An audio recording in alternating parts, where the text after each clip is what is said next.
So Taiwan is its own country with its own government, with its own currency, with its own army, with its own border patrol, with its own customs, with its own legal system, with everything that is distinct from China, from the People's Republic of China. And also don't forget that the communists, that the CCP, that the People's Republic of China, they didn't rule over Taiwan not for a single day, and they have no right to claim Taiwan. All of the successes that the Taiwanese reached up until now, they were only due to the hard working Taiwanese people. That's all. China has nothing to do with the success of Taiwan. And I hope that soon Taiwan will be officially recognized by the world powers. Hey there guys, welcome to YGZ Taiwan. Well, today I have another interview for you with a very special YouTuber. I think you guys are really going to enjoy this one. I know that I certainly enjoyed putting this one together. So let's get straight to it, shall we?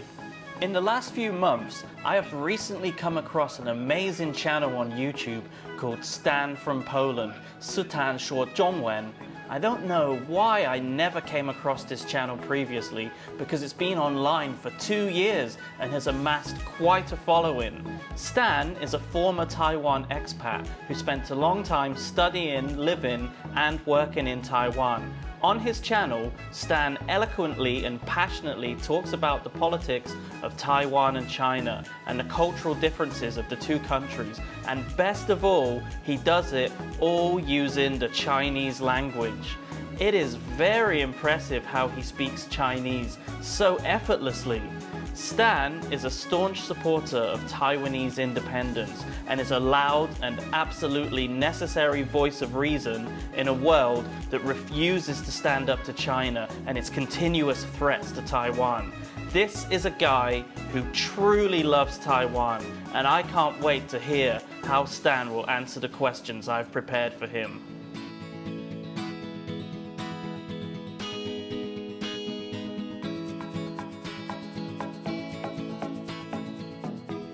各位朋友们，大家好，安安大家好，我是苏探。Hi everyone, this is Stan. Hope you're all having a great day.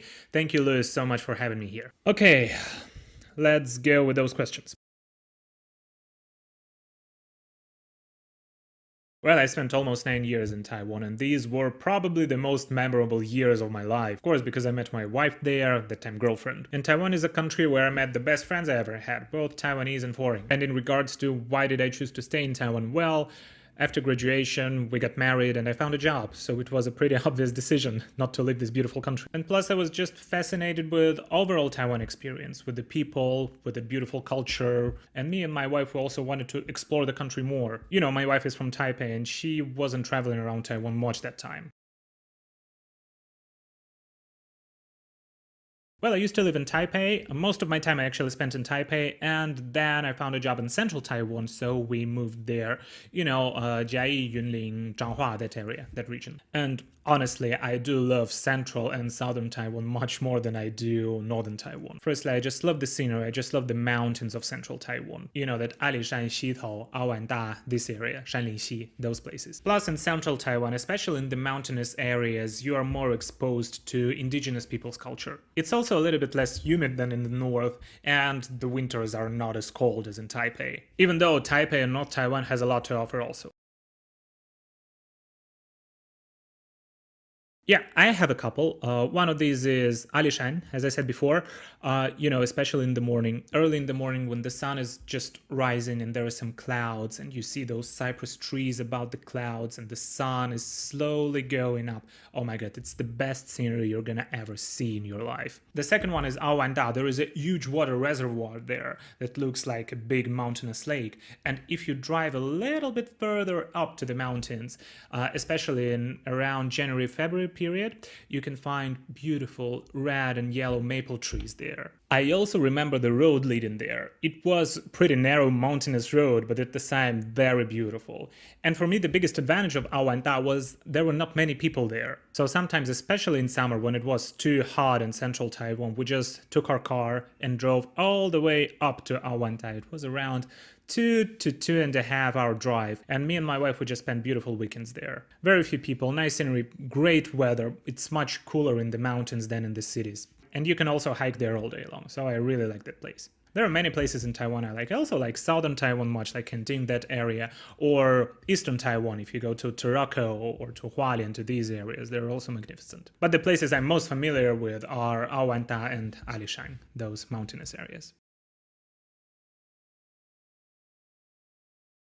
Well, that's the question many people are asking me, many Taiwanese people are asking me. Well, what I like about Taiwan a lot is that you can find food from all around the world there. You know, you can have great Japanese food, great Thai food, great Vietnamese. Well, if you ask me about my favorite local Taiwanese dishes, I really do like jai turkey rice. It's great. Then it's beef noodles. For sure, Taiwanese beef noodles are the best. And then it's also probably sesame oil chicken soup. That's very healthy and very good during winter. Yeah, I've been to China many times, and most of those times were related to me business traveling, attending exhibitions, visiting clients, visiting factories in China. And it's also important to mention, because that's one of the things I'm always talking about in my live streams, we should always separate Chinese people from their government, from their totalitarian oppressive CCP government. Because the people in China are very nice. Most of them are very nice. When I've been traveling there, I didn't have any problems. I only had some unpleasant encounters at the airport, because they've been asking, why am I traveling to China? Why do I stay in Taiwan? Why am I coming from Taiwan? They've been taking me to the small room and asking questions. And it happened to me pretty often. But my encounters with the ordinary Chinese people, with the people working at the factories, or with just ordinary folks on the streets, pretty pleasant. Very nice people. Well, I've been to many places in China. I've been to Beijing, Shanghai, of course, then Suzhou and Hangzhou. Then I've been to Shenzhen, then Guangzhou, and also Hainan. Been both to Sanya and Haikou. What did I see? It's a very broad question. Well, I saw many different things. Some things fascinated me, some things terrified me, and well, it's a big country with very complicated society. Still a very interesting country to study and to learn something new about. But to sum it all up, I saw many people really working hard to make their lives better. And I also saw some folks that were not so nice and have been using those hardworking people. Especially at those factories, people working at more higher managerial positions, or the people that are related to the Communist Party. Is Taiwan a part of China? Of course it's not. And it also has never been a part of China. If you look at the international agreements like the Treaty of Taipei or the San Francisco Peace Treaty, Japan renounced its rights, but not in favor of China. So Taiwan is its own country with its own government, with its own currency, with its own army, with its own border patrol, with its own customs, with its own legal system, with everything that is distinct from China, from the People's Republic of China. And also don't forget that the communists, that the CCP, that the People's Republic of China, they didn't rule over Taiwan not for a single day, and they have no right to claim Taiwan. All of the successes that the Taiwanese reached up until now, they were only due to the hard working Taiwanese people. That's all. China has nothing to do with the success of Taiwan. And I hope that soon Taiwan will be officially recognized by the world powers. Because right now what we see, the whole situation with the United Nations not allowing Taiwan in, the World Health Organization not allowing Taiwan in, is just hypocritical and even evil. To see those international organizations or governments like standing on their knees when they see China. That whole situation is really not fair towards Taiwan and the Taiwanese people. Well, I speak 4 languages pretty good. That's Mandarin, that's English, that's Polish, and that's Russian. I also speak a little bit of German, but just, like communicative level, so that I can order food, I can rent a car, I can go to a hotel and just find myself a room. And I also used to learn Japanese, then forgot almost everything, and right now I'm trying to revive it. But yeah, to a certain extent, probably like A1, A2 level. Or if we look at the JLPT levels, that's going to be like N4. I'm also learning Taiwanese, but it's very frustrating and a very hard language to learn. But yeah, I do like languages. That's one of my biggest hobbies.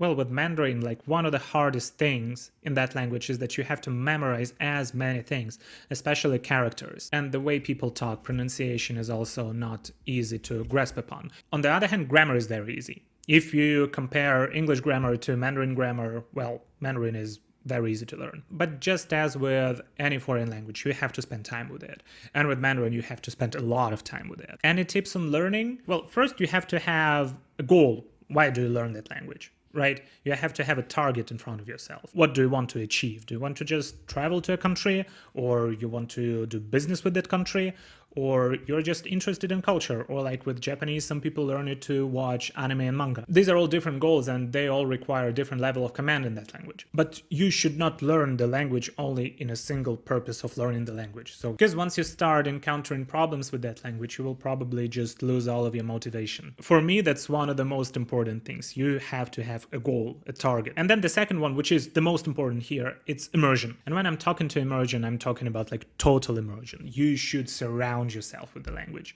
The best way would be just to travel to the country and spend the time with local people while avoiding using your mother tongue like at all. This is the best way to progress. But right now, during the times of global pandemic, it's pretty hard to travel.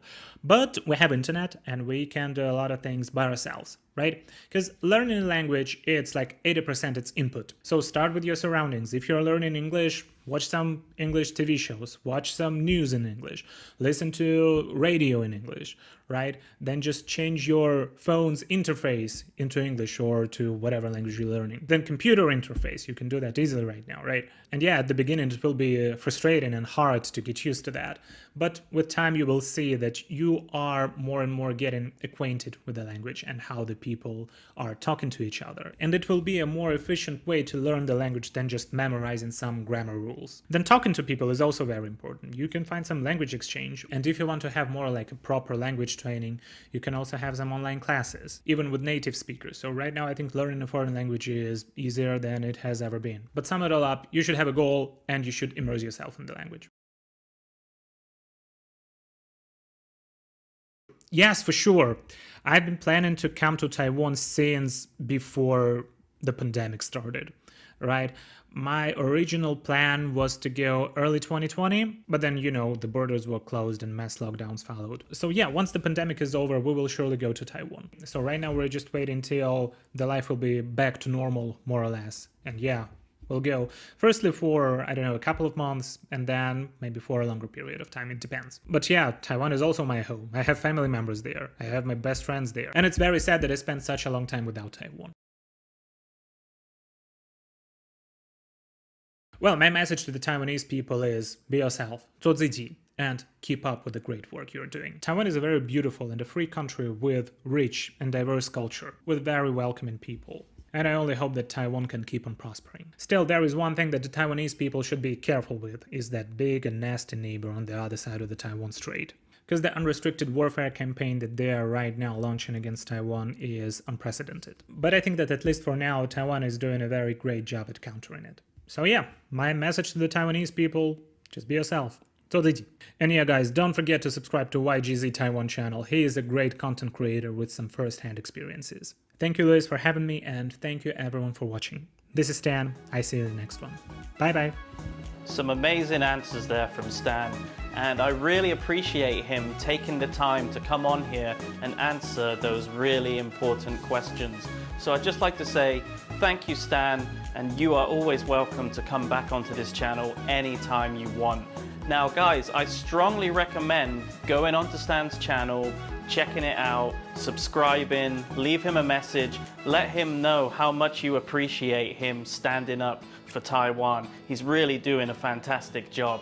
So anyway, that's it for another video. I'm really enjoying doing these interview videos with different people from all around the world and them giving their opinions on Taiwan. I think it's just really interesting and really important just to hear these different people's ideas about the whole situation between Taiwan and China. So anyway guys, that's another video. I'll see you guys in the next one. Until then, bye for now.